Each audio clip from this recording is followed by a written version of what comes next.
And take it away, Mary. Thank you so much. All right. Well, hi, everyone. I'm Mary, like was just said. And I'm going to start off with a little bit of a housekeeping thing. Just want you all to know up front that I have a puppy and she is in the room with me. So you might hear some whining. I'm hoping you won't. But if you do, I apologize for that. And we'll just pretend it isn't happening and hopefully it'll stop. But again, part of the work from home thing, unfortunately. All right, so let's move forward. I wanted to start out talking a little bit about who I am and how I identify. So I am a cisgender woman. You'll see AFAB there as well, assigned female at birth. So, and cisgender meaning that I identify with the gender that I was assigned at birth, which is female. I do identify as queer, and what that means in my definition just is that I'm attracted to folks of all genders. However, I am pretty heterosexual passing. I tend to, well, again, present as a cisgender female, dressed pretty stereotypically.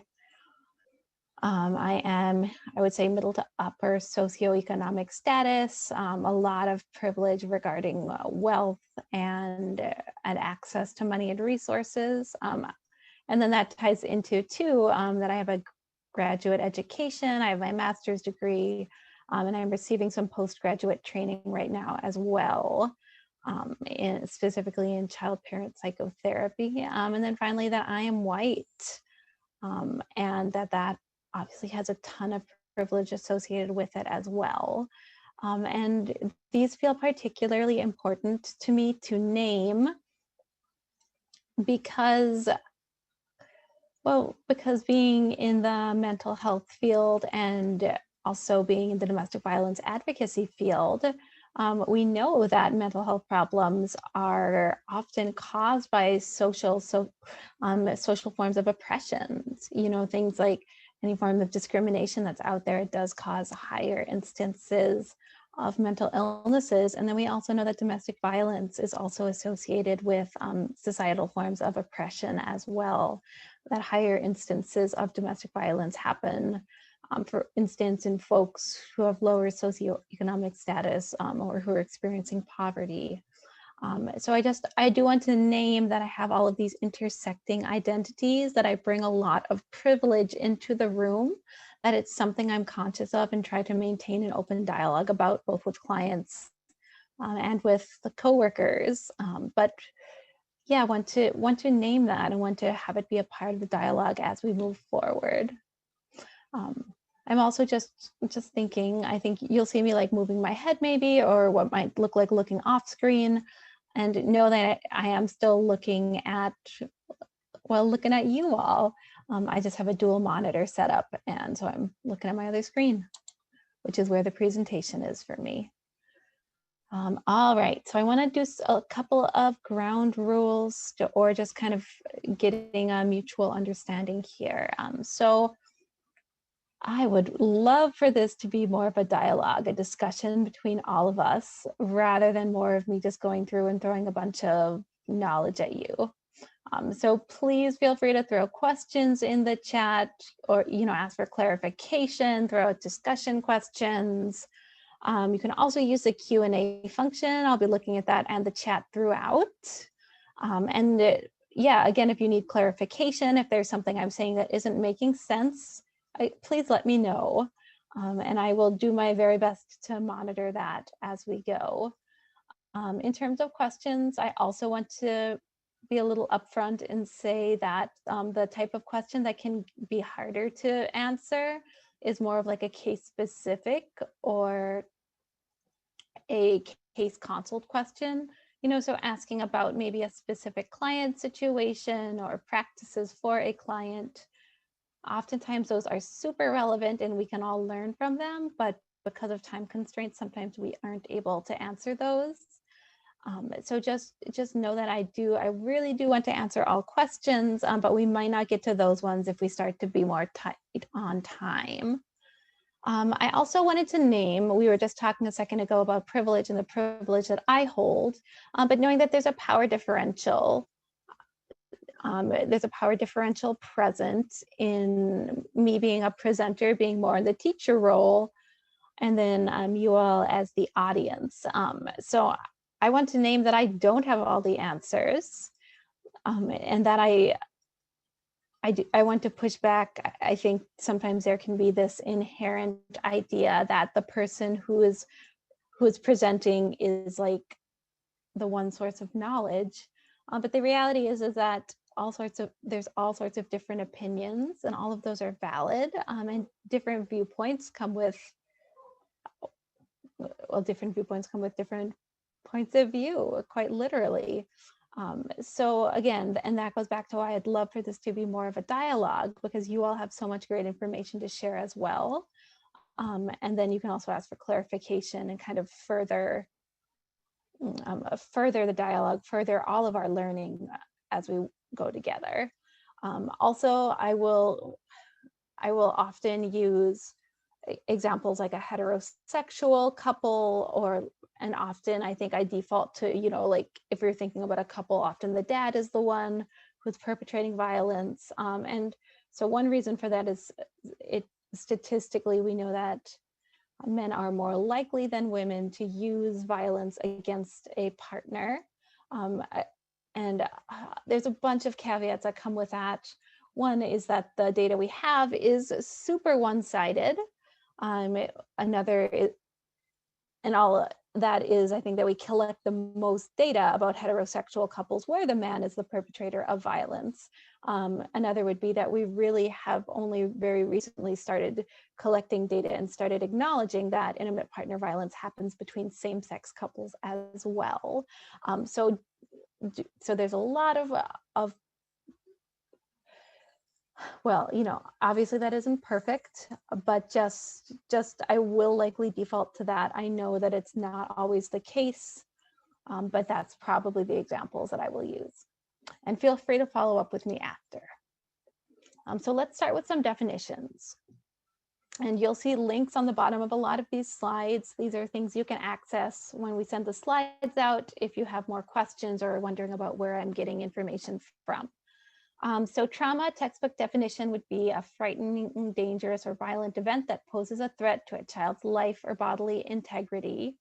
And then trauma also can occur if the child believes there is a threat to a caregiver. So like a threat on their life, like they might be in serious danger, or they might, or also somebody close to the child dying, or the child witnessing a natural disaster or an accident, something like a car crash. All of those are forms of trauma. So what are some events that could be traumatic? Just like we were talking about there, forms of abuse and neglect, natural disasters, terrorism, family or community violence, loss of a loved one, parents experiencing a substance use disorder, and often, unfortunately, those sometimes do co-occur with neglect. Sometimes it can be hard for parents to meet kids' needs when they are using substances, refugee and/or war experiences, serious accidents, life-threatening illness, and military family-related stressors, such as like a parent being deployed or receiving an injury from their services. And one I'm realizing that isn't on here, but really should be, is a global pandemic, right? We're all experiencing some form of trauma and of serious change from COVID. And this is especially true for kids. And it seems like a very, very large majority of us in the comments work with kids. So I'm sure you don't need me to tell you that COVID is really, really affecting kids right now.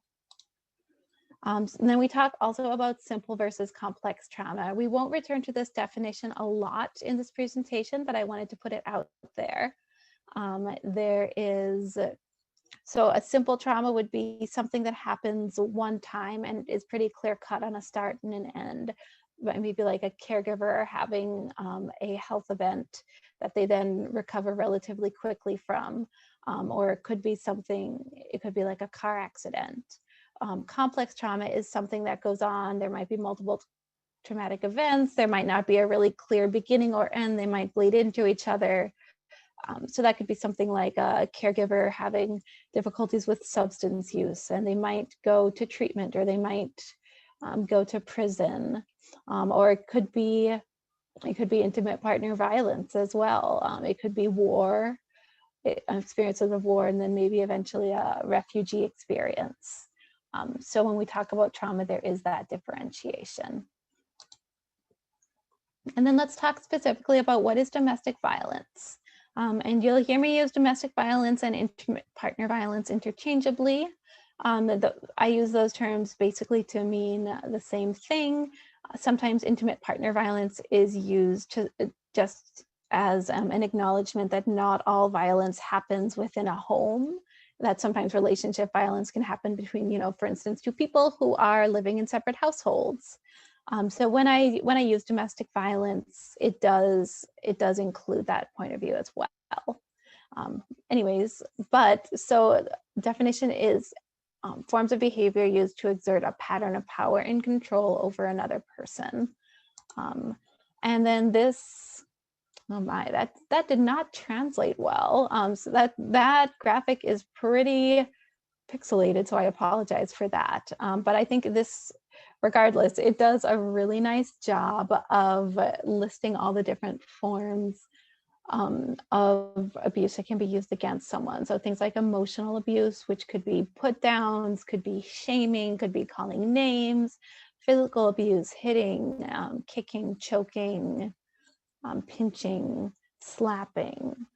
Financial abuse, controlling somebody's access to money, maybe withholding paychecks from them, giving them an allowance. Using the children as a form of abuse, saying, if you leave, I'll take the kids and I'll get custody. Or potentially telling the kids, oh, mom's being unreasonable right now, like we can't spend time with her till she apologizes to me. Verbal abuse, which is often close to emotional abuse, but yelling, screaming, name calling, or giving someone the silent treatment too. Verbal abuse sometimes takes those forms of extremes. And then there's other ones as well on here. I won't go through the entire definition, but feel free to follow up with me if you have questions. So then how can kids be exposed to domestic violence? Kids can see violence happening, and they can hear threats, they can hear fighting, they can hear sounds of physical abuse occurring. They could also feel it through vibrations in walls or floors. Maybe a parent is stomping, maybe a parent punches a hole in the wall, and they can feel that happening. They can also be part of the violence. Sometimes parents will coerce kids into participating. They can use force. Sometimes kids will try to intervene between parents, or kids also are sometimes assaulted. Kids experience direct abuse from an abusive caregiver as well. Kids also can observe the aftermath, blood, bruises, tears, or tears and torn clothing, broken items. And then finally, being aware of tension in the home or of the victim's fears. And this is a really big one. Something I'll say a lot is that kids are aware of generally a lot more than we give them credit for. Kids are very intuitive. So oftentimes parents will work so hard to keep kids separate from the abuse that's occurring. And that is huge. And that is such a protective thing for parents to do. But at the same time, kids are often still very aware that it is happening, and that they are still affected by it. And I'm going to pause and say one other housekeeping thing here that I'm just thinking of. When you are typing things in the chat and you want them to be visible by everyone in the webinar, if you go to the little drop down arrow in the gray box that's right above where you type, you'll see it says to, and then there's a drop down box. It's set to all panelists as a default, and you'll actually want to choose all panelists and attendees. And that will make sure that everybody in the call can see what you're typing. Oh, and I'm seeing a question here. So they'd said, can you confirm that bodily integrity includes mental health component? So, i.e., psychological abuse threatens bodily integrity. So, yes, of course. And I would say it goes both ways. So oftentimes, experiencing psychological abuse can incorporate direct threats to somebody's physical safety, threats to harm somebody, threats to kill somebody. And then it can also, that can also happen indirectly. Sometimes experiencing psychological abuse can cause somebody to fear for bodily integrity. They might say, what happens if this person escalates? It might be a pattern that they've experienced before. But then also, I think physical violence, which is obviously a direct threat to bodily integrity, can also feel very psychological, and it can have direct psychological effects on a person as well. And yeah, please feel free to let me know if that didn't answer the question or if you'd like more details answered from that. Great question.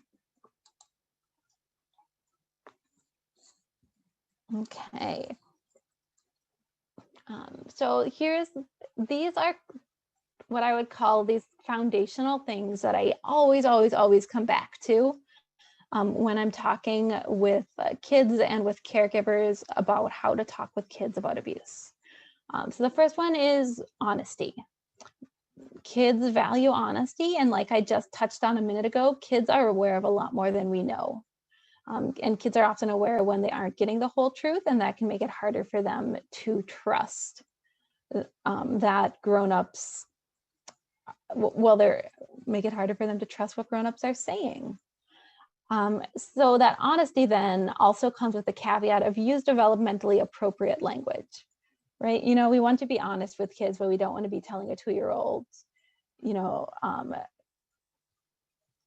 you're telling them things that might feel scary, telling them all the details of what's going on, or we might telling them like, well, your dad is doing this because he knows that it'll make me scared and then I'll want to stay with him. We might just say like, he's really having trouble being safe with his words right now. Also ask kids questions, listen for their perspective, like really just take some space to hear what they have to say and to get some clues about where they're coming from. Oftentimes kids will have a lot of questions about what's going on, and they will, the way that they make sense of things might not be what we expect. They might have different perspectives, and their perspective might change or might shift in ways we don't anticipate. So continuing to open a dialogue with them will really allow you to keep tabs on that. Additionally, it communicates that you respect them, that you want to hear what they have to say, and it gives them a little bit of a sense of control when they're able to ask questions, when they're able to direct a conversation. And often kids really are seeking control. It's because, well, both for kids and for survivors, anyone affected by domestic violence, it's a crime of power and control. So loss of control is often felt very, very acutely in that. And then last but not least, affirm what they have to say, even if it's different from what you're experiencing, even if it's different from what you think they should be experiencing, or what you're expecting they should experience. It doesn't mean you have to go go super into detail about, yeah, you said you're feeling upset when XYZ happens, that you have to kind of restate the whole thing. You can just say like, yeah, I hear that you're feeling so mad, and move on from it. But you do want to affirm what they're saying and to recognize that that is their truth. Okay, I'm going to pause for a couple of questions here. Yes, absolutely. Physical harm is definitely validated a lot more than mental harm, and it is, especially in our legal system, right? And I think that can feel incredibly invalidating and devaluing to a lot of survivors of of all forms of abuse. It's really unfortunate. And then yes, presentation will be available afterwards. It is being recorded now. Slides will also be sent out to you. And then finally, we have a question about what does it mean to talk to kids in developmentally appropriate language? Great question. We're going to get to that in a lot more detail in a little bit here. All right, so let's do our first poll here. How old do kids need to be to start to be impacted by domestic violence? So I'm going to start the poll here. Here we go. Just give you a little bit of time to answer here.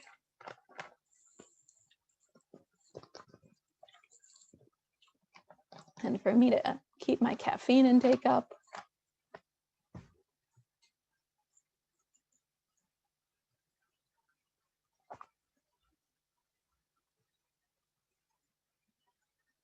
Okay, we'll give it a couple more seconds maybe.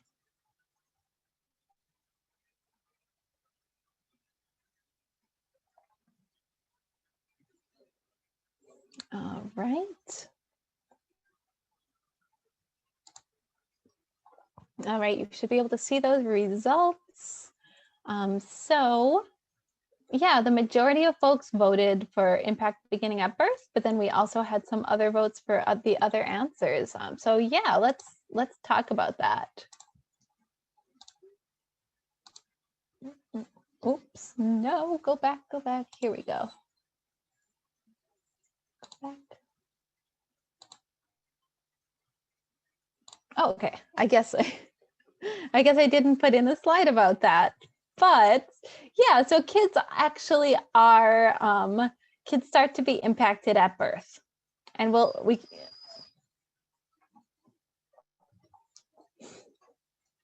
and it looks like I'm sharing the poll results again. But yeah, kids begin to be impacted at birth. The second question saying that the impact the second option, kids are impacted when they start to be around the age of talking. It does have some grains of truth in it because kids are often more able to verbally express their memories around then, whereas before then they might not be able to verbalize their experiences, but we do know that they are affected from birth. And yeah, I'm seeing a couple folks naming in the comments that also while they're in utero. Yes, absolutely true. And we do know that they're affected in utero, and that it affects a number of systems in their body and their ability to regulate.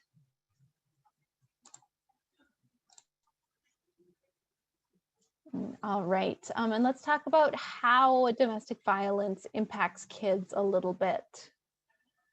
So what you might see in younger kiddos, again, I'm not going to read everything, just touch on a couple that feel especially relevant. So with younger kids, you might see sleep disturbances, eating disturbances, those basic biological functions that are oftentimes clues for us on how those younger kids are doing. You often will see developmental delays. Kids are needing to make sure that they're safe, to take care of themselves. And sometimes that means they're not exploring the world and doing those activities that help them to develop the developmental skills as often as they might be able to if they weren't witnessing violence. You'll see sometimes babies will be hard to soothe, or really needing to be held, to be shushed, to be rocked, or you'll see that they are almost more like withdrawn, quiet, might not need soothing. I mean, both of those extremes are common in kids who have witnessed ongoing violence. And then as they start to get more around elementary school age, moving to middle school, well, you might see difficulties in school, difficulties with peers, you might see self-esteem, or you might see more anxious behavior, things that look like depression. Another thing you'll see is somatic symptoms. And somatic symptoms, referencing that is like things that show up in the body. So like a headache, a stomach ache. And that really happens when kids struggle to verbalize their feelings or to recognize feelings, but they might have like intense worry, anxiety, dread, and so that'll come out in a physical symptom. And then adolescence, so you'll continue to see issues with school, issues with peers. You might see more like delinquency, school truancy. It can be so hard to keep up appearances, basically, to do all the things that school requires when you've got conflict happening at home, or you're worried about your safety or your parents' safety or your siblings' safety.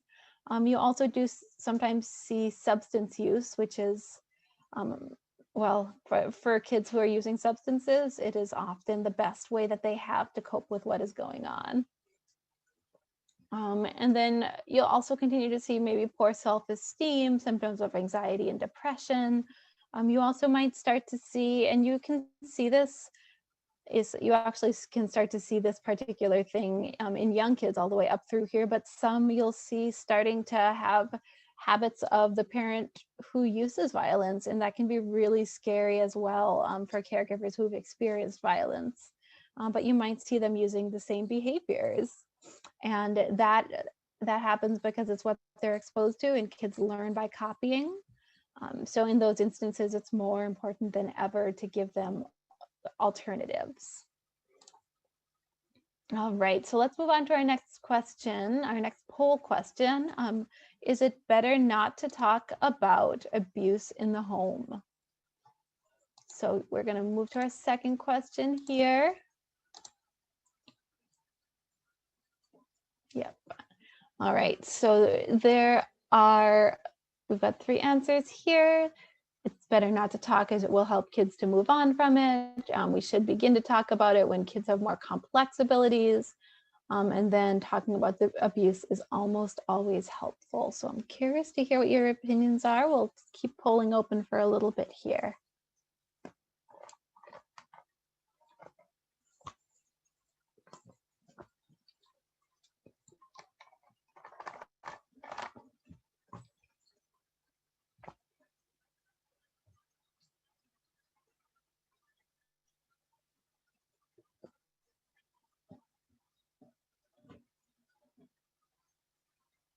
Okay, we'll give it a couple more seconds. And yes, I can go back to the previous slide. Remember that we will also be sending these out. We'll be sending these out after the presentation as well. All right, and I'm going to end polling here. Okay, so our answers were primarily saying that talking about abuse is helpful. And then there were other folks who, about 20% said we should begin to talk about it when kids have more of a complex verbal ability.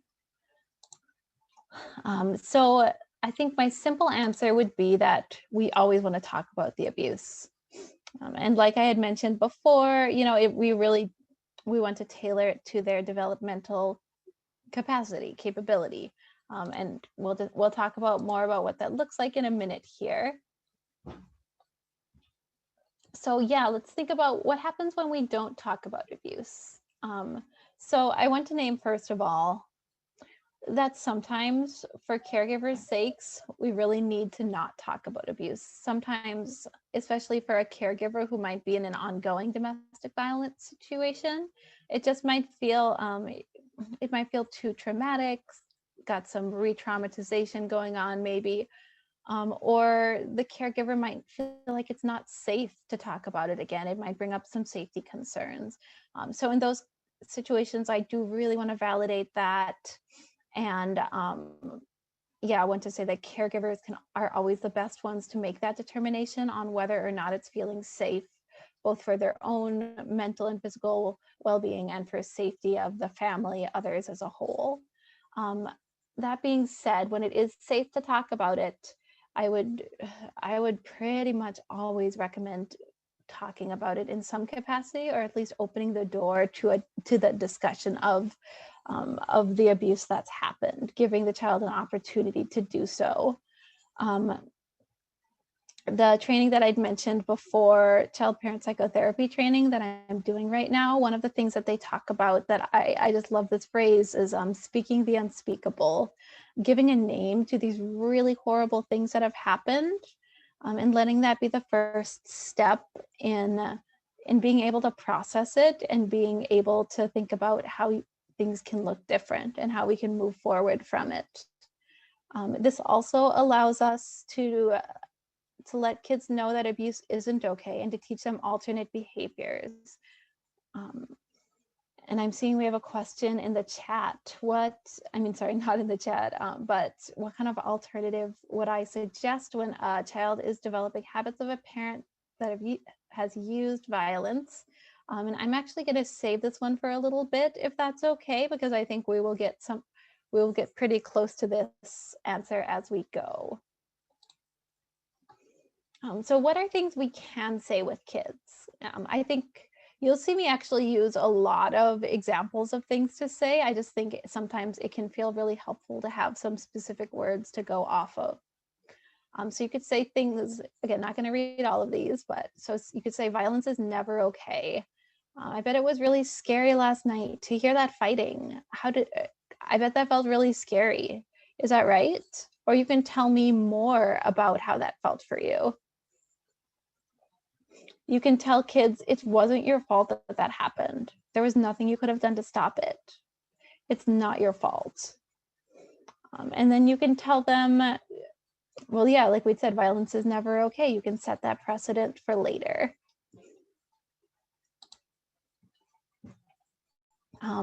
So let's go some more into talking about the developmental lens. So we're going to go back to one of those basic, like fundamental principles, basically, that I had talked about at the beginning of this, using age-appropriate language to communicate the truth as honestly as possible. And so we'll go into a little more detail on different developmental stages here. Before I jump into that, I want to pause because I did see another question pop up that's pretty relevant to the last slide. I'm wondering if so somebody was asked by a survivor if she, the survivor, should speak to her children about what their father is putting them through. So the first thing that I would say is to talk with that survivor about safety. Is she anticipating that there would be any safety concerns for her if she did speak with the kids about it? And doing some specific safety planning around that, if so, and also anticipating what might the kids say to their dad about, if mom brings it up with them. So if mom is saying, yeah, it wasn't okay that dad broke that plate. And then the kid turns around and says to dad, mom said you shouldn't break the plate. Is that going to put mom in more danger?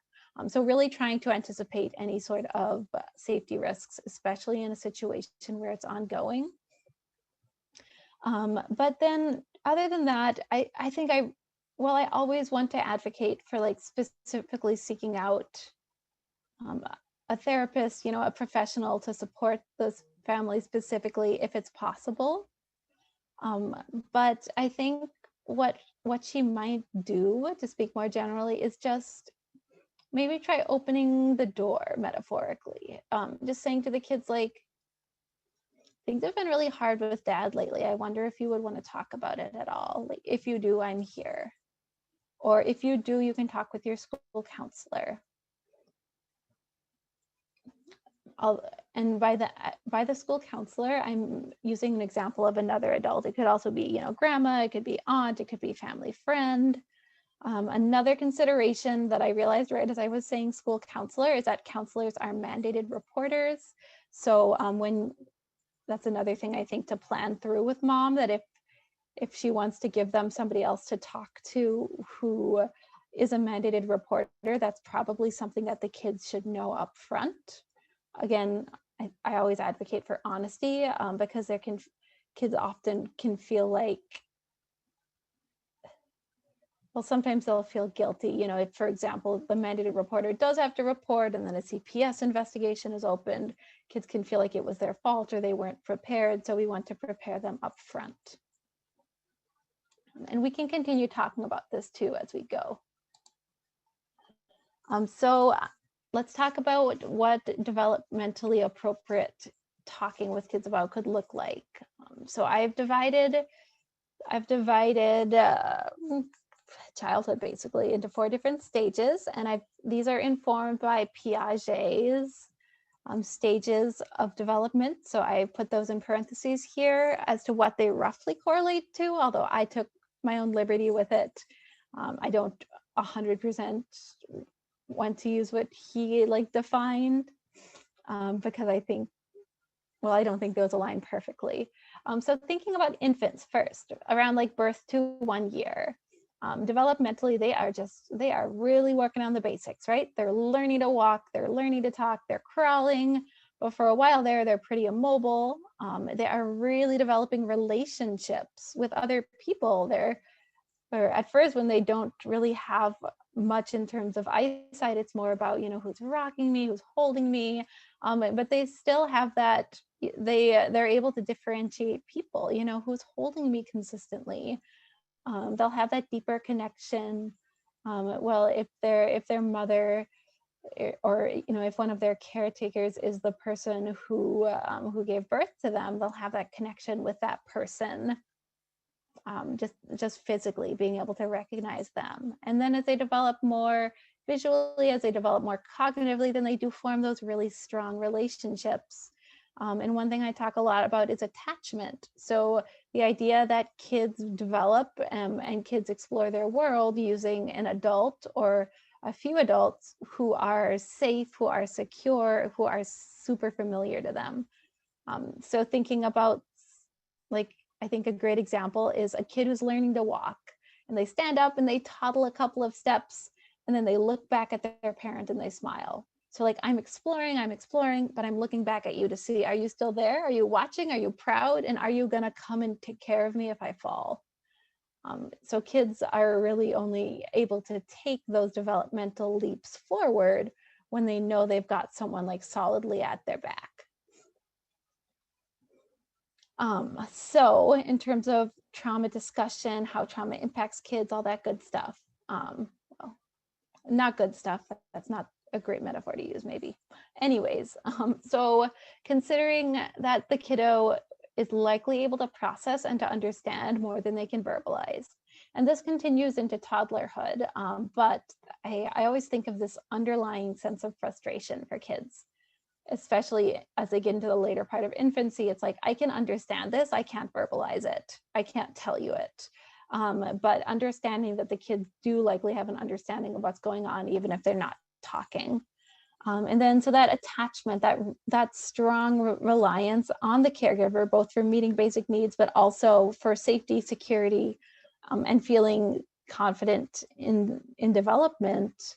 If they don't have those relationships, if they're disrupted, whether because a caregiver is using violence or a caregiver is experiencing violence, or sometimes the effects of violence will make a caregiver less available. So understanding that will impact the relationship and that can cause an attachment disruption. And so that's when we might see a child who cries a ton or cries less, and that often is a child saying I need someone here. I need you to meet my needs, and I'm not having that happen. So I'm going to cry a ton and just hope that somebody comes, or I'm going to stop trying because I've tried and it hasn't happened consistently. Additionally, kiddo will really have trouble, most likely, separating themselves from what's going on. Young kids often think that they are the cause of everything in their little world.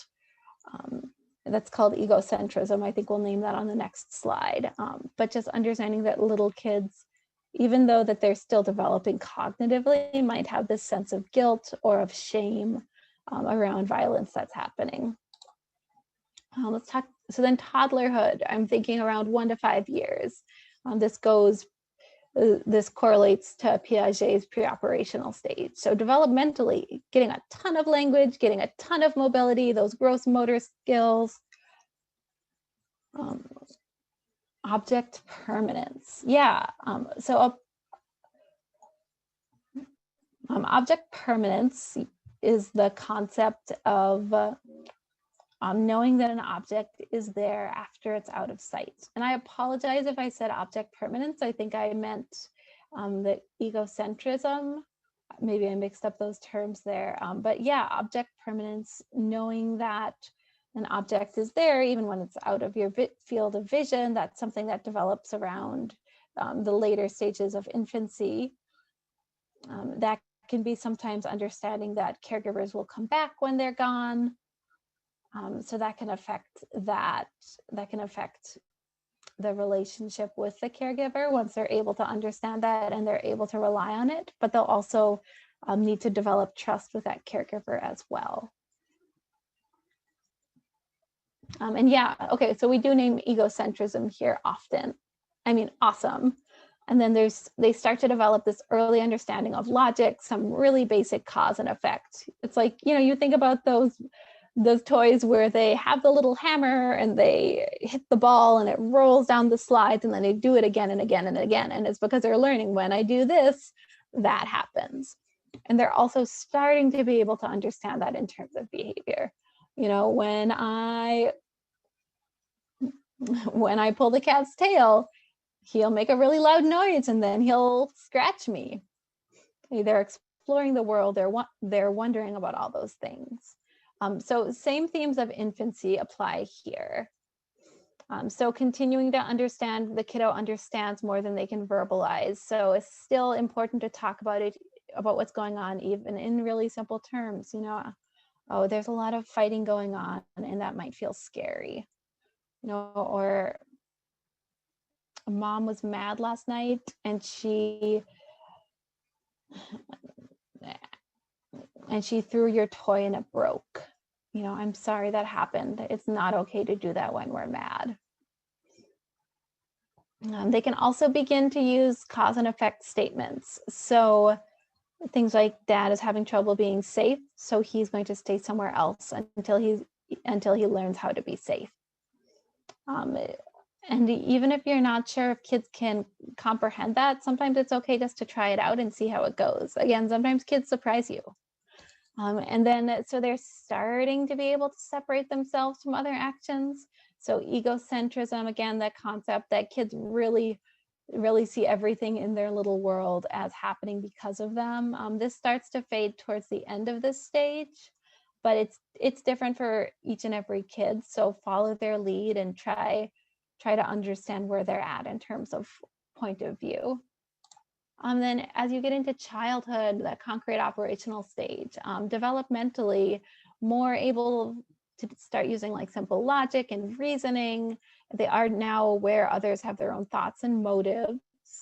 They're continuing to develop in terms of speech and language. And you're starting to see a lot more demands, a lot more development in relationship with others. Especially as you start to get towards the later half of the stage, there's a lot more like school. School becomes incredibly complex, as do peer relationships. So you can definitely use logic, talking about cause and effect, but you still want to keep it pretty simple. You want to follow the kid's lead, and you want to make sure you're really giving them space to ask questions. Again, this will show you where they're coming from in terms of like point of reference.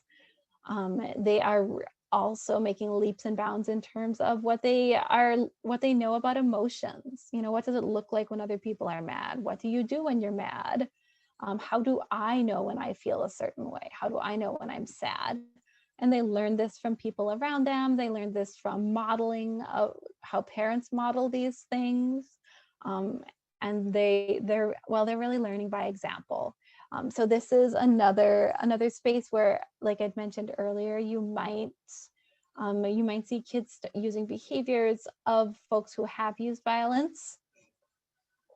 And so this is where we can identify, oh, well, when you feel mad, you can do this. When you feel mad, you can do that. You saw you saw this happen and that wasn't okay. That isn't what we do when we're mad, and even saying like, dad made a mistake when he punched me. That's not okay. That's not what we do. We don't hurt the people we love. Instead, he could have done this, or this. And then also watching for ways that their processing of the trauma could come out. So kids will do a lot of processing trauma through play. Something that we'll say sometimes is that play is a language for kids. And if you think about kids, like kids you've known and all the way through toddlerhood into childhood, their play is so amazing, so complex. Like sometimes you'll give kids a cereal box and they'll play with it and it'll be a city for half a day. So like it does really make sense when you think about it. Play can be a language, but you'll often see kids who have experienced trauma, you'll see them recreating those dynamics, the dynamics of the trauma they've seen in play. That's a way for them of making sense of it. That's a way for them of having control over it. And that's a way for them sometimes of just experimenting with like what would have happened if this had a different ending. So they can really, really tailor it to their needs. But yeah, watching for that and then seeing that as like, okay, they're at this place where they want to process the trauma, they want to work through it. We'll talk about this more later on, but that might be a time to think about looking for other services for them, or just again to open that door like, hey, I noticed that you were playing with, and the fighting you were playing looked a lot like what you used to see between grandma and grandpa. I just want you to know if you ever wanted to talk about that I'm here and I would love to talk about it with you. Okay, and then the teenage years, formal operational for Piaget's point of view. So, well, first of all, really acknowledging that being a teenager, or at least adolescent development, goes a lot longer than the teenage years. So I said approximately 12 to 21, but for quote unquote male people, for men, boys, or assigned male at birth, their prefrontal cortex, the very outer part of their brain that does all of the higher thinking, the processing, that isn't developed fully until 25 or 26.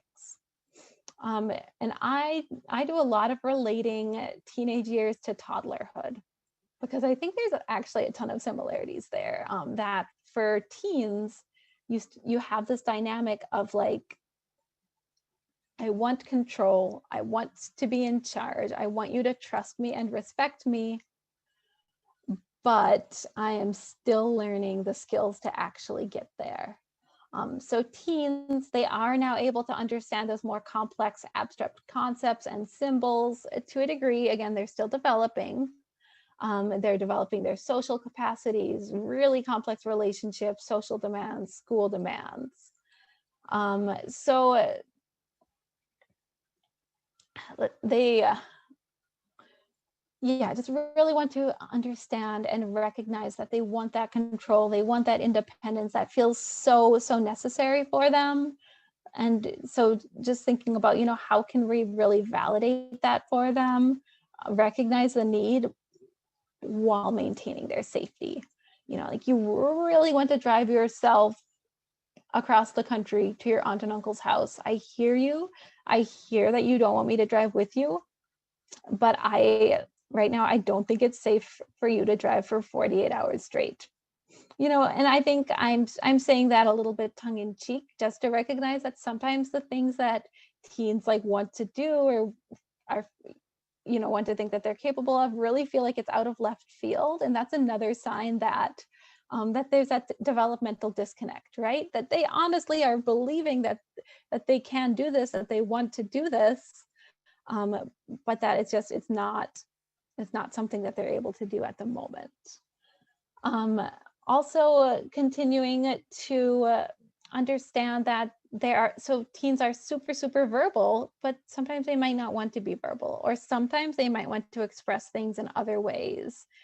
So they might want to draw, they might want to write, they might want to use some Play-Doh and sculpt. Some teens want to play, and that's okay. Sometimes it feels really good to do something for younger kids, and we want to support that. So yeah, just giving them that space to be younger, and allow for some fluctuations around what maturity might look like, to act like you're younger.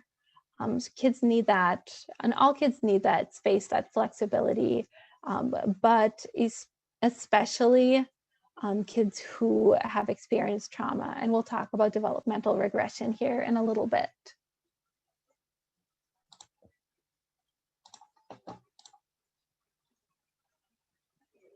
Okay, yeah, so developmental regression. So kids acting younger than their age. And that can be like situation specific. So sometimes you'll notice in a specific situation, a child will seem to take some leaps backwards developmentally. They might start sucking their thumb, they might start doing baby talk, or for an older kid, they might start doing something that your first response is like, you know better than that, or act your age. And so those can be a clue to like, oh, you're actually stepping back developmentally. You're actually needing the supports that like you haven't needed for years. It can also, a lot of it can look like comfort seeking. So like wanting to be held, wanting to be rocked when you're not a baby or a toddler. It can actually look like more of a frustrating behavior for a caregiver, like doing something like climbing. Maybe you have like an 11-year-old who's climbing really unsafely, like trying to climb up a bookshelf, and then you have to go over and physically stop them. And that actually might be a way of seeking that physical closeness. And then it can also look up like a more broad regression. So one I always think of is, suddenly a kid who's been potty trained for years starts to have accidents. Or suddenly your kid is saying, Mom, brush my teeth for me. And you're like, but you're 10 years old, you can do it. Or yeah, just struggling with independence, wanting support. Those are all examples of regression. So yeah, Dan Siegel's hand-brain model. This is something I love to use both with kids and with adults. And there's a video down here at the bottom. It's pretty long, so I am not going to have us watch it, but it's definitely worth a watch if you have the time. And yeah, Dan Siegel is amazing. One of my favorite kind of like trauma in kids folks. I'd recommend checking his works out if you're not familiar. So in a nutshell, thinking about the brain, so you've got your hand. So this is your survival brain, or sometimes I'll call it the lizard brain when you're talking with kids. So like your brainstem, the basic functions, and then you've got the amygdala in there too, which is like your danger sensor. So really those base functions. And then up here, this is your prefrontal cortex and your other like higher thinking, your emotion regulation, all of those like the higher order thoughts. And so the metaphor that Dr. Siegel often uses is flipping your lid. So whoop, when you go into when there's a trauma trigger, when you're in more of that fight or flight response, often we will lose our higher thinking capabilities. And that's a biological response. Our brain and our body says, we better divert all of the capacity, all the energy, all the blood flow to those base survival needs.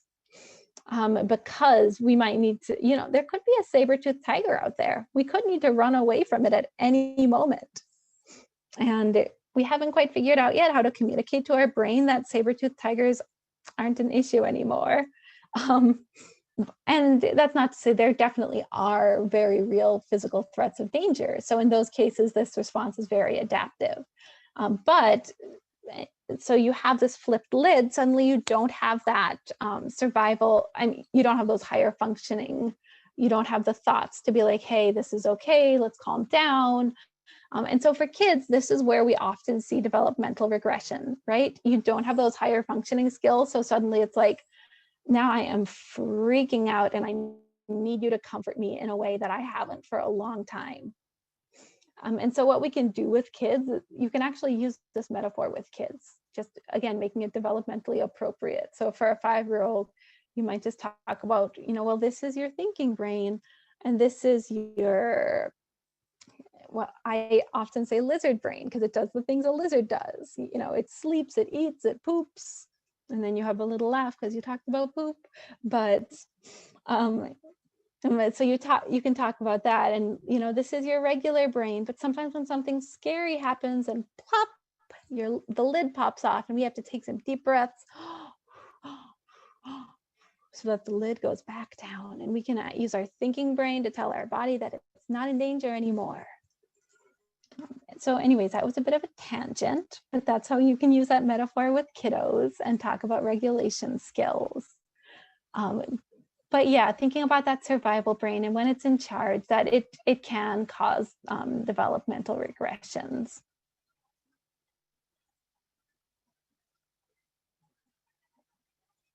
All right. So here's a question to answer in the chat. Why else, and I alluded to this before, at least I think to one of the answers I want to touch on, but what other of kids' needs are met by developmental regression? And again, just feel free to throw this in the chat.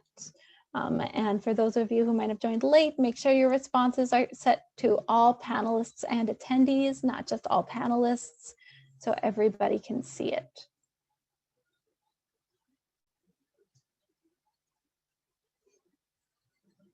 Yeah, but what might be some other reasons why kids might developmentally regress? Thinking about those behaviors that a younger kid might show. Lost childhood, yeah, wanting maybe now that it feels safer, yep. Now that it feels safer, now that there isn't a ton of danger, being able to do those things that a younger kid might do. Seeking attention, yeah, needing that attention, that care, that nurturance. Yeah, lack of social support or loss of parent. Yes, there are lots of causes. I'm seeing somebody else, yeah, changes in the home. So yes, there can absolutely be, there's a lot of situational factors that could cause this as well. And keep on adding it there. So a couple of people named this, but one of the big things that I think about is seeking care and nurturance.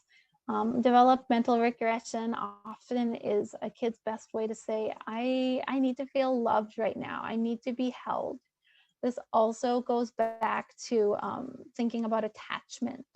So thinking about how those young kids really need a consistent caregiver to be able to try new things and to know that they're supported and to developmentally progress in that way.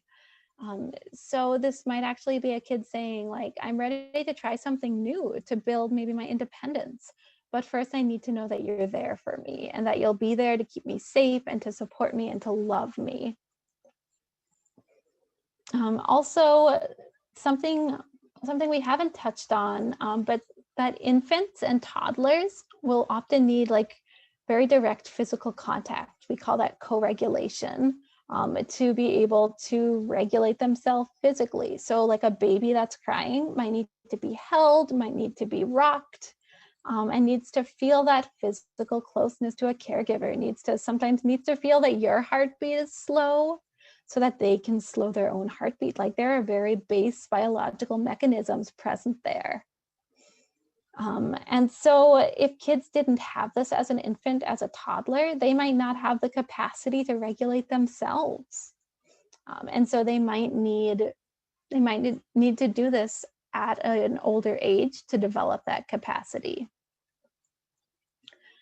So how can parents model healthy relationship behaviors? The first would be talking about, just narrating what they're doing, even when it's hard to talk about, even when it seems like a silly thing. Dad and I were fighting. I punched a hole in the wall. That wasn't okay. I'm going to figure out what I could do next time. If it's an older child, you might even invite the child to figure out an alternative with you. You could ask the child, Are there things you do when you're mad that help you? Maybe I could try that next time. And you can also model what we therapists like to call rupture and repair, basically getting it wrong. You can guess what a child is feeling and you can be wrong about that. You could say, oh, it looks like you're feeling mad. And you might like, no, I'm sad. And that's actually, it can be a really beautiful thing, because then you're showing the child, I care about what you're thinking and I'm going to listen to you. You could say, oh, I'm so sorry, you're feeling sad. And then you could go on, you could say, hey, what are some other ways I can know that you're sad? Or you could take it in a different direction. What does it feel like when you're sad? Either way, you're getting information about what their emotional experiences are. And you're showing the kid that, like, I care about what you have to say. I care about your point of view, and I know that you know yourself better than anyone else. And then model and narrate your own anger, even when it's not in a crisis situation. And they almost like blowing up like silly little things. Like, oh, I stubbed my toe. I'm so mad. I just want to pick up this candle and throw it across the room. Oh, let's take some deep breaths together. I think that'll feel better. Or again, asking the kid, what should I do? Especially with a younger kid or a toddler. It is so silly. Mom knows how to make herself feel better. Why is she asking me? But then also you put him in the expert role and it's like, oh yes, let me think seriously about this. Suddenly it's the most important job in the world for them. And that's a great way to have fun with what's actually a learning experience for and then also helping kids use safe behaviors with others.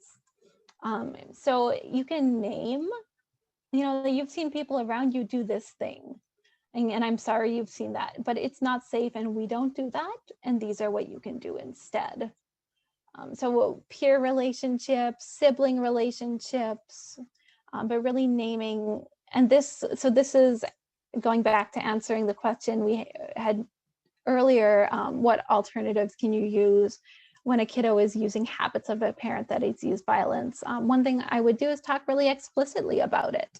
You're doing this and you notice, and I notice that you do it just like dad used to do it. And when dad did that, he didn't know yet, or he hadn't learned that we don't do that to people we love because it hurts them. Instead, you could do this, or this. Or again, invite the child to collaborate. What are some things you could do instead? Let's make a list, let's hang it on the fridge, and then next time you get so mad, we'll go look at that list and we'll pick out something to do. And then finally, creating a dialogue about healthy and unhealthy relationship patterns or behaviors in media. I really like to get on my high horse about this. Like, there's so many unhealthy things in media these days, in romantic comedies. A lot of those are actually really unhealthy behaviors, and in music. There's, well, Eminem actually has a lot of songs that pretty much glamorize domestic violence. Like, that is so not okay. But when you hear those things, when you see those things with your kids, even just saying something like, oh, I really don't like the way he talks about girls in that song. Or like, oh, what he did in that movie to see if she would go out with him. Like, that wasn't okay. He should have just stopped when she said no the first time. I think that the movie thought that was funny, but I don't think that's funny. What did you think about it? And just naming those, creating opportunities for dialogue, but not forcing it. Again, leaving the door open for the kids to decide. And sooner or later, they will engage. And every time you do name it, you're putting another little kind of information molecule in their brain. Oh, I was just losing my mouse there. Okay, so we had a question in the chat. What is your opinion on having parents blame their spouse if there's abuse, telling the children their parent is bad, doesn't care, etc.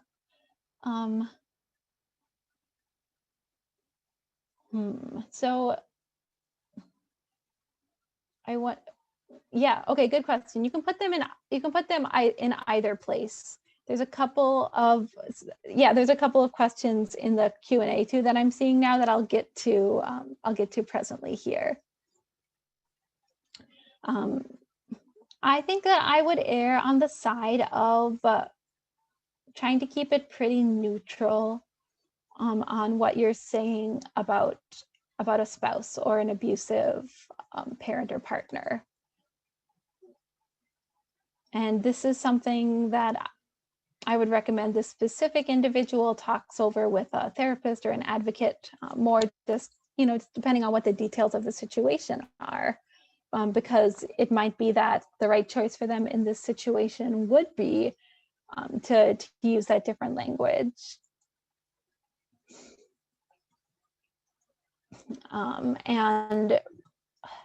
But for kids, and this is something we'll name in a little bit if we haven't already, but kids often have really conflicted feelings about parents. Like kids can love a parent, and kids can, if the parent isn't in the home, kids can miss a parent, and kids can also be super mad about a parent using abusive behavior. Kids can, and this also true with siblings. Siblings often have wildly different feelings about parents, and that can cause conflict between them as well. But because of these complex feelings, it can add another layer of complexity to add some blame or some shame in words towards a parent. And so I think I would stick to really just trying to keep it more black and white. Dad wasn't able to be safe. Dad had trouble. Dad didn't learn how to use safe behaviors when he's mad. So now he's, learning how to do this. I think so. That's how I would answer that one. And I'm also seeing a question that Eminem isn't glorifying it. Yep, I was just using that because it came to mind. Don't mean to specifically have any beef with Eminem. He's a very talented artist.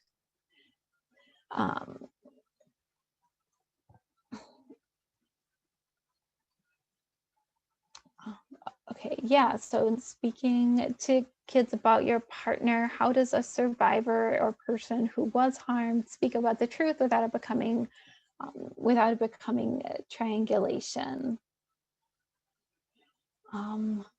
So yeah, it's another one where, again, I would, if possible, I would talk about specific situations with a therapist with specific training and experience with youth. That being said, I think this is one of those things where it can be good to kind of practice it, to workshop it beforehand, and then to sit with it for a while. Maybe to just either talk out loud or write it down, like, how would I describe this? And then to come back to it a little bit later and say, okay, well, do I have any lingering feelings, or does that still feel good to me? But again, similarly to my last answer, just sticking to what are more basic facts. Dad wasn't safe. He's living somewhere else now because of that, because all of us need to be safe. And there are also some really great kids books on this. And I don't have an exhaustive list for you right now, but I can pull some resources and see if we can get that sent out with the email from women's advocates. But sometimes that can be a good way to create some separation. And I see we have a couple other wonderful questions here, and I'm going to keep going just for time's sake, but we will jump back to this. All right, so what specifically when one parent is using abusive behaviors? So yeah, honesty again, but developmentally appropriate. Dad isn't being safe. We need to go stay with grandma. Um, so especially for the parent who's experienced abuse, this can be really, really hard. But try and hold multiple truths and understand that the kiddo's perspective might be different from yours. And yeah, point below this too, we just talked about this, right? Kids can often love or can miss a parent even when they've used abusive behaviors. And this can be super, super triggering, right? And I want to validate that. That's for survivors. Kids can trigger their parents. And this often, I mean, other than the feelings of trauma triggers, it can cause a lot of shame for a child to be triggering a parent. So I want to normalize that happens. It does, and it's not your fault, and it's not the kid's fault. It is a really unfortunate thing that happens with trauma. And that and it is okay for a caregiver to need to step away, to need to not talk about it. Put your own oxygen mask on before before your kids. That's what they always say on planes. That's one of my favorite metaphors to use here. You do need to take care of yourself. And it's okay to say to a kid, like, you really want to talk about this right now. It's feeling hard for me to do that right now. Let's pick a different time when we will. And then you really do want to try and follow through on that. But it is okay for you to be vulnerable. It's okay for a parent to say, like, I'm not ready to talk about that. And whenever possible, you want to try and give an alternative for the kiddo. Can you talk about it with grandma? We could call her right now, or you're going over to her house tomorrow. Or if there's, not somebody else there, could you draw about it? Could you write about it? Could you, you just really, really need to get those feelings out. Can you scream into a pillow? Look, I'll do it with you. Can we stomp our feet? What are some other ways to get those feelings out? It's totally okay to do that. It's okay to recognize your own limits and your own boundaries. That's actually going to help you, and through that will help your kid. And then finally, and this gets into makes me think of triangulation, which is just named as a question. So this can be a tricky area, and tread lightly. But if kiddos are being given misleading information by others, you can correct this. So like, for instance, dad told you that I made him hit me, but I know that every person makes their own choices about what they do with their body. He still needs to do some learning. And this is another situation. If it's ongoing violence, again, safety is the first concern. So if it's going to make you more unsafe, or your situation more unsafe, then err on the side of caution. But if it isn't a situation where it's safe to do so, yeah, and it feels right for you in your situation, you absolutely can push back about those messages that have been given. And then how do we help kids understand abuse is not their fault? Kids need a ton of repetition. They need things to be repeated and repeated and repeated to the point when it starts to feel hopeless. And then right when you're about to give up, you'll have some progress. So just telling them the fighting is not your fault. There's nothing you can do to make it not happen. There's nothing you can do to make it different. It's not your job to fix things or to get involved in the fighting. That's for grown-ups to do. You can name too, I know it feels scary for you when it happens, and I'm so sorry that it feels so yucky. And then understanding too that egocentrism, the concept, like the babies and toddlers have trouble separating themselves from their environment. And be extra intentional about naming this with the younger kids. It's not your fault that this is happening. It's not your fault that there's fighting. You didn't make this happen. You can't stop this from happening. Just repeating and repeating. And then also continuing, allowing them to take the lead, allowing them to ask questions, allowing them to direct the discussion, again, as much as can happen without feeling super triggering for a caregiver who's experienced violence. And I'm actually going to skip this question, as much as I love to talk about it, because we're getting tight on time. Yeah, so developing self-worth and a positive sense of self. Again, repetition with kids, can't stress it enough. You want to just repeat your love, your caring, your nurturance. You want give them give them that message, I like you, I love you so, so, so much, because that's how they'll be able to start giving those messages to themselves. You want to listen to and value their opinion. Strengthening that relationship between the two of you is going to be a great, great tool for building self-esteem. Continuing again to let them know abuse is not their fault, they're not affecting it, because those can often negatively affect self-esteem. They can, sometimes kids think, I'm not a good person because this keeps happening. And because mom keeps getting hurt, I should be able to do something. And you can guess, you can wonder what they are thinking or feeling. So with that example I just gave, you could say, I wonder if it feels like you're doing something wrong.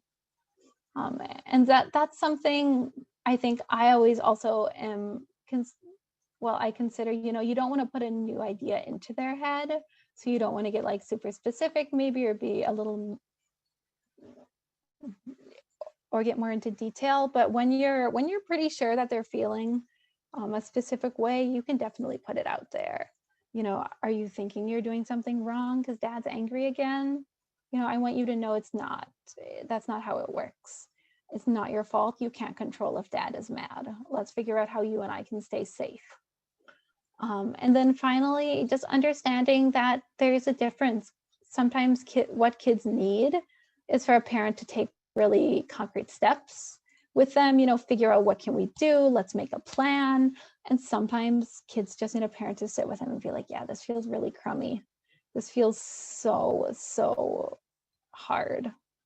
And, just to sit with them and acknowledge and validate, maybe without taking those concrete action steps. And for older kids, you can ask them, like, do you need just some time to sit with this feeling, or do you want to figure out what to do? And I feel like often we have a natural response. We'll want to go one of those ways or the other. Like, I know myself, I always want to get into a fix-it role. Like, I always want to start making a plan. So I do a lot of challenging myself. Like, let's just sit with this feeling. Let's respond just by thinking about it. Or I'll ask people too, what would feel good for you right now? And that's something you can do with your kids. And then also through you doing that, your kids will learn to do it with others. Bruce Perry, another trauma person who I really, really respect. But he has this 6 core strengths for children that I just love. So attachment first, which we've already named, being able to form and maintain healthy emotional bonds, relationships, then self-regulation, being able to contain impulses, notice and control urges, affiliation, being able to join with a group, attunement, having empathic capacity towards others, recognizing their needs, tolerance, understanding others' differences and being able to, really to tolerate that, to hold it, and then respecting others. And these 6 core strengths go towards creating resilience. And resilience is what we're going to talk about next. I wanted to watch a video clip, but we are going to skip it right now. Unfortunately, we're low on time. This literally always happens with me. Every time I try and make the presentation shorter, and every time I still go long. So I apologize, folks, but again, would really encourage you to go back and watch this. It is through the Harvard Center on the Developing Child, and they have a couple of lovely videos on resilience. But yeah, so when we're thinking about resilience, we're thinking about a kid's capacity to endure, to experience stressful things. And there's a couple of kind of main factors in it. So having supportive relationships with adults, and this could be a parent, a teacher, but having someone in their life who's communicating consistently, I like you, I care about you, you're such a good kid, and I want you to be safe. And that also really helps self-esteem as well. And then control, feeling like you have self-efficacy, which is feeling like you can control yourself and your environment. And even if there's a lot of things a kid can't control, how can we create things for them to control? Can a kid make choices about what's for dinner? Can a kid make choices about when they want to brush their teeth? All of those little things. And then again, sensitive control in conversations, asking what's your opinion, asking what do you want to do about this. Those things really do make a difference. And then providing opportunities to strengthen adaptive skills and self-regulation. So teaching kids skills for emotion regulation, teaching them how do we feel better when we're sad, when we're mad, when we're frustrated, when we're just tired and grumpy. Teaching them that through modeling, through directly talking about it, through using examples, all super, super important. And then cultural traditions, finding sources of hope. And the faith traditions can also be a part of this, or community connections too, finding resources within the community. And this also goes back to finding supportive individuals. But those are some important base tenets of resilience. And then when should caregivers or important adults look for therapeutic support or other services? So a general answer would be when you're asking the question, should I be looking for therapy? That sometimes can be a good time to think about therapy or to start actually looking for therapy. But other than that, when you're seeing symptoms or behaviors that seem to be out of the ordinary or beyond what you would think of as typical. So for infants, like we talked about earlier, being difficult to soothe or seeming really detached. Toddlers and children, again, big emotions beyond what you'd think is typical, repetitive play, especially with trauma, or like really big anger outbursts, but for little things. And then older kids and teens, difficulty at school with peers, seeming really withdrawn or detached, being in more of a caretaking role. So like you notice them putting others first, or trying to make sure others are okay, or low self-esteem. And then developmental delays is another big one. So you're with kids, when you notice developmental delays, you want to get the appropriate services like, speech therapy, occupational therapy, whatever. But that can also be a good time to seek out like a mental health both evaluation or referral too, because sometimes that can signal, oh, hey, there are some pretty deep effects of trauma there as well.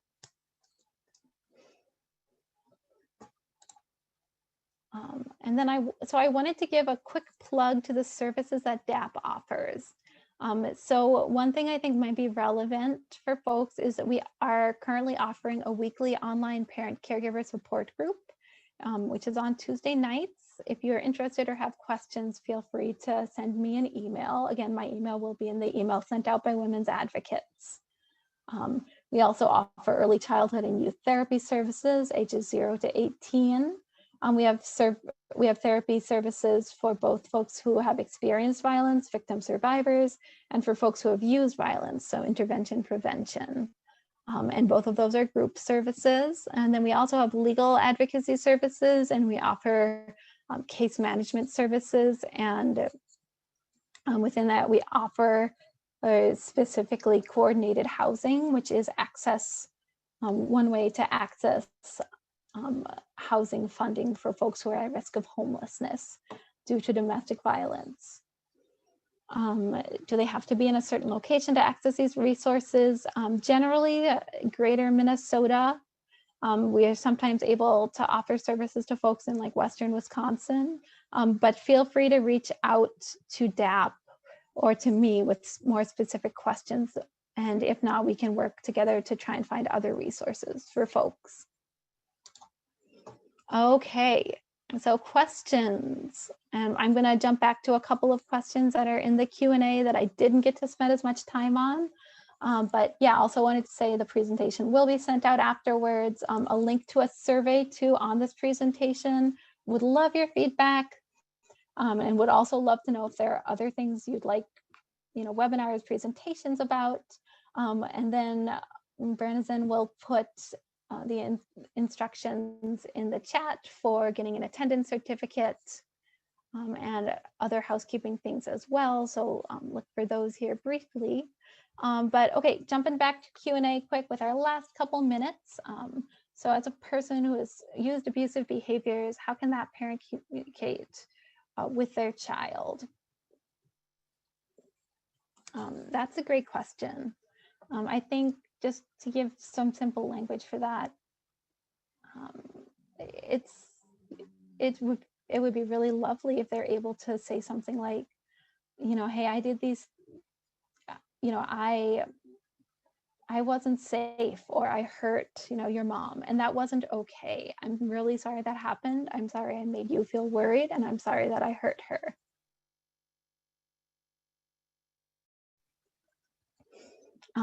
They can talk about how things might be different. They can say, yeah, I'm learning some new things, and when I get mad now, I'm going to try and walk away, whatever those skills might be. There are specific forms of therapy too to strengthen those relationships between the parent and the child when the parent has used abusive behavior. So seeking that out can be really helpful for the relationship as well, and for the child to have a place where they feel like they can really talk about those things. So yeah, that can be a tool. Well, I think that there are likely other tools out there as well, other resources. None of are jumping like straight to mind. And another thing for a parent in this situation is, I know I've said this a million times, but really following the child's lead. Maybe just like playing with them, like doing what they're doing, or drawing with them, but just like involving, kind of showing like, hey, I'm here, I'm listening, I'm attending to you, and you can open that door again to a conversation. Hey, things felt really scary last night. If you want to talk about it, we can. Or like if you're playing with dolls, you could play out like, hey, this was me last night, and then take your little doll and have them, do like, I punched a hole in the wall, that wasn't okay, that felt so scary. Yeah, do you want to talk about this some more? So opening that door, but not pushing it. And then we also had a really lovely question. How can parents allow expression of feelings and trauma, but have firm boundaries on when they feel disrespected? So one thing I always recommend with boundaries is thinking about them ahead of time, almost like writing it out sometimes. Like, this is my boundary in this situation. This is what it will look like. I think that really helps for consistency, because consistency is so important with boundaries. And I think too, sometimes with boundaries, like kids really will want a why. Like, why are you not letting me do this? So the question was specifically, how do you allow expression of feelings and trauma, but have firm boundaries on when the parent feels disrespected? So for instance, maybe your boundary is like, you can argue with me, but when you start like, when you start getting big with your body, kind of intimidating, that's where I'm going to draw the line. So you could say like, I think it's best if you can to name that boundary when it's not an in the moment thing. Like, hey, I want you to know when we argue, that's okay. It's okay for us to be mad at each other. But it's not okay for you to like kind of puff your body up and get in my space. Because that feels really unsafe to me, and it actually makes me worried you're going to hurt me. So give them the why, give them the information on why it isn't safe or why you don't want them to do it. And then you can even try and make a plan with kiddo. Like, what would you like me to say when I notice you doing this? How would you like me to let you know that you're pushing this boundary, or you're, to do something else different? And then you can let them know too, if you're going to have a specific consequence, like, when you do that, I'm going to stop talking and I'm going to go in a different room, and then we can talk about it later. So again, giving them control, giving them that information. Oh, and I would love to talk more about this, but it is 2:30. So thank you all. I have really, really appreciated your wonderful questions. I'm sorry I couldn't get to all of them. And thank you again to Women's Advocates and to Brennan for having me. It is, yeah, it's so, so lovely. And there's a post-webinar survey link in the chat. Thank you all so much for joining today. We would love to hear from you in the post-webinar survey. It should automatically pop up when you close out of the webinar, but in case it doesn't, you'll also receive the link in the follow-up email. And I did see something about the slide that Mary didn't include. We'll see if we can grab that or get the resource that she was going to include and make sure you have that in the follow-up email. So all of that will be coming to you soon in just a few hours, including the recording. So thank you so much. We hope you have a great rest of your day.